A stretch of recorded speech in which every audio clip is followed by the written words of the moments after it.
Voici un paradoxe que seuls les hommes les plus introspectifs remarquent. Vous construisez votre carrière, vous sculptez votre corps, vous aiguisez votre esprit, et pourtant, votre vie sentimentale ou sociale ressemble à une porte-tambour pour les personnes toxiques. Les mêmes drames, les mêmes plaintes, la même sensation d'être vidé de votre énergie. Vous avez peut-être cru que c'était de la malchance, une simple coïncidence. La vérité est beaucoup plus dérangeante et beaucoup plus puissante. Ce n'est pas le hasard, c'est un schéma, et ce schéma ne vient pas d'eux, il vient de vous. Dans cette session, nous n'allons pas parler de repérer les manipulateurs, c'est un jeu de débutants. Nous allons disséquer le mécanisme interne, votre propre code source, qui les attire comme un phare dans la nuit. C'est une vérité que moins d'1% des hommes sont prêts à affronter. Avant de commencer, écrivez dans les commentaires « Je suis l'architecte ». Je veux savoir qui est prêt à reprendre les plans de sa forteresse intérieure. Le problème n'est pas nouveau, mais le contexte moderne l'a amplifié à un niveau sans précédent. Dans un monde de validation instantanée et de fragilité émotionnelle glorifiée, un homme stable et compétent devient une ressource à exploiter. Le cycle est presque toujours le même. Il commence par une phase d'admiration intense. Vos qualités, votre calme, votre capacité à gérer les problèmes sont mis sur un piédestal. Puis, lentement, commence le test de vos frontières. Des petites demandes, des crises soudaines, des attentes irréalistes. Avant même que vous ne vous en rendiez compte, vous êtes devenu le régulateur émotionnel, le pourvoyeur de solutions, le pilier qui soutient un édifice en ruine. Et vous vous sentez épuisé, frustré. Vous avez l'impression de donner sans jamais recevoir. Ce n'est pas une relation, c'est un parasitisme émotionnel. Et la philosophie stoïcienne, loin d'être un recueil de vieilles citations, offre le système d'exploitation le plus robuste pour se prémunir contre ce virus.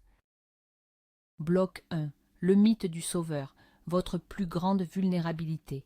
La société a conditionné les hommes à être des solutionneurs. Un problème apparaît, nous devons le résoudre. Une personne est en détresse, nous devons la sauver. C'est un instinct noble, mais c'est aussi une porte d'entrée béante pour les personnalités toxiques. Elles ne cherchent pas une solution, elles cherchent un public pour leur drame. Elles ne veulent pas être sauvées, elles veulent un sauveteur à épuiser. Comprenez ceci, votre désir de réparer les autres est précisément ce qui vous rend attractif pour ceux qui sont irréparables par choix. Le stoïcien ne cherche pas à changer le monde extérieur, il cherche à maîtriser son monde intérieur. La première étape n'est pas d'apprendre à mieux les réparer, mais de comprendre que ce n'est pas votre rôle. Votre rôle est de préserver votre propre énergie et votre propre paix. C'est un changement radical de perspective. Vous n'êtes pas un centre de réhabilitation, vous êtes le gardien de votre propre temple, et l'entrée est sélective. Bloc 2. Le principe de la forteresse intérieure. Imaginez que votre esprit, votre paix, votre concentration sont une citadelle. C'est le seul territoire sur lequel vous avez un contrôle absolu. Marc Aurèle parlait de cette citadelle intérieure où l'on peut se retirer à tout moment pour trouver la paix. Les personnes toxiques sont des armées de siège. Leur spécialité est de trouver les brèches dans vos murailles, la brèche de la culpabilité, la brèche du besoin de validation, la brèche de la peur de la solitude. Votre travail n'est pas de combattre chaque soldat à l'extérieur, mais de renforcer les murs de l'intérieur. Comment? En définissant ce qui est à vous et ce qui ne l'est pas. Leurs émotions, leurs crises, leurs opinions ne vous appartiennent pas. Ce sont des événements extérieurs. Votre réaction, elle, vous appartient. Chaque fois que vous réagissez émotionnellement à leur chaos, vous leur donnez les clés de la forteresse.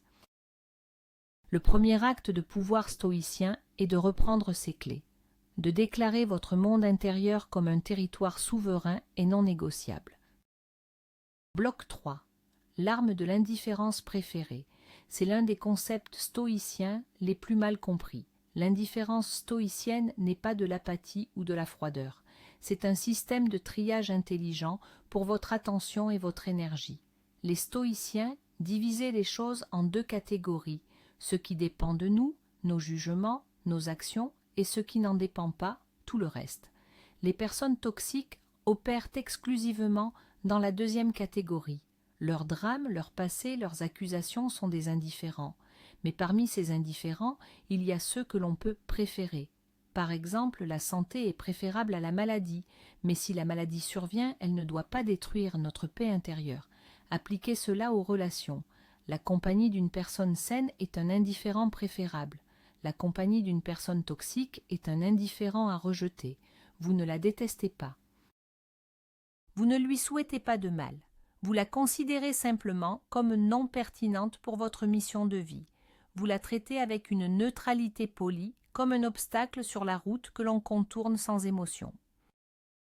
Bloc 4. Décoder l'algorithme de la victime. Pour vous protéger, vous devez comprendre le système d'exploitation de votre adversaire. Les personnalités toxiques fonctionnent souvent sur un algorithme de victimisation chronique. Ce programme a 3 fonctions principales. Premièrement, il externalise toute responsabilité. Rien n'est jamais de leur faute. C'est toujours le patron, l'ex, la société ou très souvent vous. Deuxièmement, il génère un besoin constant de sympathie et d'attention. La pitié est leur monnaie d'échange. Troisièmement, il justifie leur comportement destructeur. Je t'ai mal parlé parce que j'ai eu une journée terrible. Je t'ai menti parce que tu ne m'aurais pas compris. L'homme non initié essaie de raisonner avec ce programme. Il essaie d'apporter des preuves, de la logique. C'est inutile. C'est comme essayer d'expliquer les mathématiques à une calculatrice programmée pour ne donner que des erreurs. Le stoïcien, lui, n'engage pas le dialogue avec le programme. Il observe, identifie le schéma et refuse d'y participer. Il ne fournit pas la sympathie requise. Il ne joue pas le rôle du méchant désigné. Bloc 5. L'économie de l'énergie émotionnelle. Considérez votre énergie émotionnelle et mentale comme une ressource finie. Chaque jour, vous vous réveillez avec un capital de, disons, 1000 unités d'énergie. Chaque décision, chaque interaction, chaque pensée en consomme une partie. L'homme moyen gaspille cette énergie. Il la dépense dans des débats futiles, dans l'inquiétude pour des choses qu'il ne peut contrôler et surtout dans la gestion des émotions des autres. Une relation avec une personne toxique est un gouffre financier pour votre capital énergétique. C'est un investissement à rendement négatif. Vous donnez 100 unités d'énergie pour calmer une crise. Et en retour, vous recevez du stress qui vous coûte 50 unités de plus. Le stoïcien est un gestionnaire d'énergie d'élite. Il pose la question: cette interaction augmente-t-elle mon capital ou le draine-t-elle? Cette personne est-elle un actif ou un passif pour ma paix intérieure? Apprendre à dire non, à ne pas répondre à un message provocateur, à quitter une conversation stérile, ce ne sont pas des actes d'égoïsme. Ce sont des actes de gestion financière intelligente de votre ressource la plus précieuse. Bloc 6. La frontière non négociable. Une frontière n'est pas un mur. Un mur est une défense passive. Une frontière est une déclaration de souveraineté active. Les hommes qui attirent les personnes toxiques ont souvent des frontières floues, poreuses et négociables. Ils disent non, mais leur ton dit peut-être. Ils disent c'est inacceptable, mais ils restent. La personne toxique est une experte pour tester ses frontières. Elle va pousser encore et encore jusqu'à ce qu'elle trouve une faille. La solution stoïcienne est de définir un petit nombre de frontières absolument non négociables. Par exemple, je ne tolère pas le manque de respect. Je ne participe pas aux crises fabriquées. Mon temps seul est protégé. Une fois ces lois décrétées, il n'y a plus de débat. Si une frontière est franchie, il n'y a pas de colère, pas de drame. Il y a une conséquence calme, ferme et immédiate. La conséquence peut être de mettre fin à la conversation, de quitter la pièce ou de mettre fin à la relation. C'est la certitude de la conséquence qui rend la frontière réelle. Bloc 7. Le pouvoir du silence stoïcien.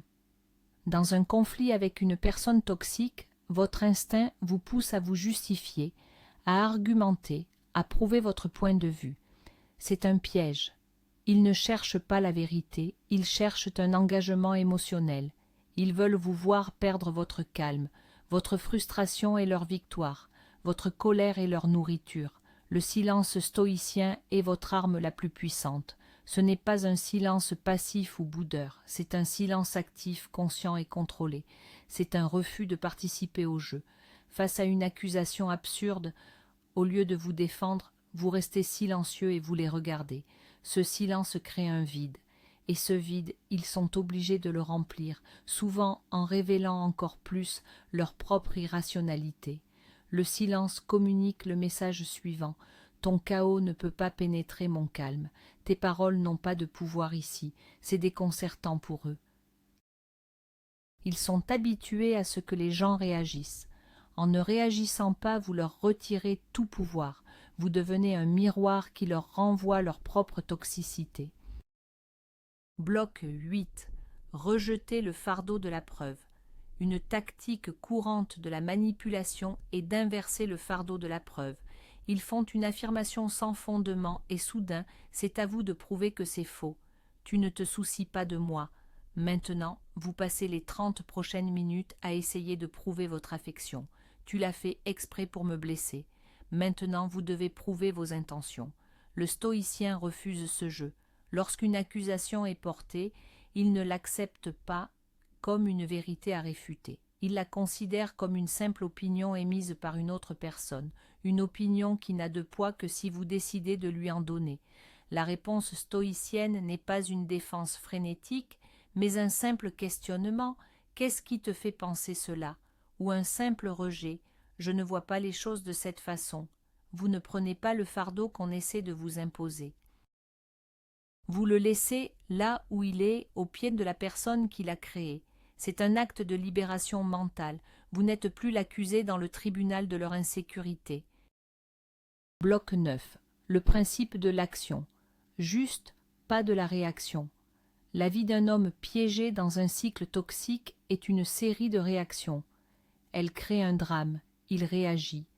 Elle envoie un message passif-agressif, il réagit. Il est comme une marionnette dont les ficelles sont tirées par les émotions de quelqu'un d'autre. Le stoïcisme enseigne le passage de la réaction à l'action. Une action juste, ou katékon en grec, est une action guidée par la raison, la vertu et votre propre code de conduite, indépendamment des stimuli externes. Avant d'agir, le stoïcien se pose la question: quelle est l'action la plus sage, la plus juste, la plus courageuse ici? Pas la plus satisfaisante émotionnellement, mais la plus juste. La réponse n'est presque jamais la réaction impulsive, c'est souvent l'inaction calculée, la parole mesurée ou le départ silencieux. En agissant selon vos propres principes, plutôt qu'en réagissant à leurs provocations, vous reprenez le contrôle du jeu. Vous n'êtes plus un personnage dans leur histoire, vous êtes l'auteur de la vôtre. Bloc 10. La responsabilité radicale. Votre rôle dans le cycle. C'est la partie la plus difficile à accepter, mais la plus libératrice. Tant que vous croyez que le problème est entièrement eux, vous êtes impuissant. Vous ne pouvez pas les changer, mais vous pouvez vous changer vous-même. La responsabilité radicale consiste à reconnaître votre part dans la dynamique. Qu'est-ce qui en vous a permis à cette situation de s'installer? Est-ce un besoin de validation, une peur de la solitude? Une croyance erronée que votre valeur réside dans votre capacité à sauver les autres? Le stoïcien pratique un examen de conscience impitoyable, non pas pour se blâmer mais pour identifier les failles dans son propre système. Épictète disait: l'accusation des autres est le fait d'un ignorant, l'accusation de soi-même, le fait d'un homme qui commence à s'instruire, celui qui n'accuse ni les autres ni soi-même, le fait d'un homme instruit. En acceptant votre rôle, vous récupérez 100% du pouvoir. Le cycle ne s'est pas produit à vous, il s'est produit avec vous, et donc vous avez le pouvoir de le terminer. Nous arrivons au cœur de la vérité stoïcienne. Le cycle ne s'arrête pas quand vous trouvez la bonne stratégie pour les gérer. Il ne s'arrête pas quand ils décident de changer. Il s'arrête au moment précis où vous devenez un environnement dans lequel la toxicité ne peut plus survivre. Comme une plante qui a besoin d'un sol spécifique, la manipulation a besoin d'un terrain fertile de réactions émotionnelles, de frontières floues et d'un besoin de sauver. En appliquant ces principes, vous ne faites pas que repousser les personnes toxiques. Vous changez la nature même de votre sol intérieur. Vous le rendez si dense, si riche en estime de soi et en paix, que leurs graines ne peuvent tout simplement pas y germer. L'unique et principal enseignement est celui-ci. Votre paix est votre responsabilité. Ce n'est pas un luxe, c'est la mesure ultime de votre force et de votre liberté. Ne la déléguez jamais, ne la négociez jamais. Défendez-la.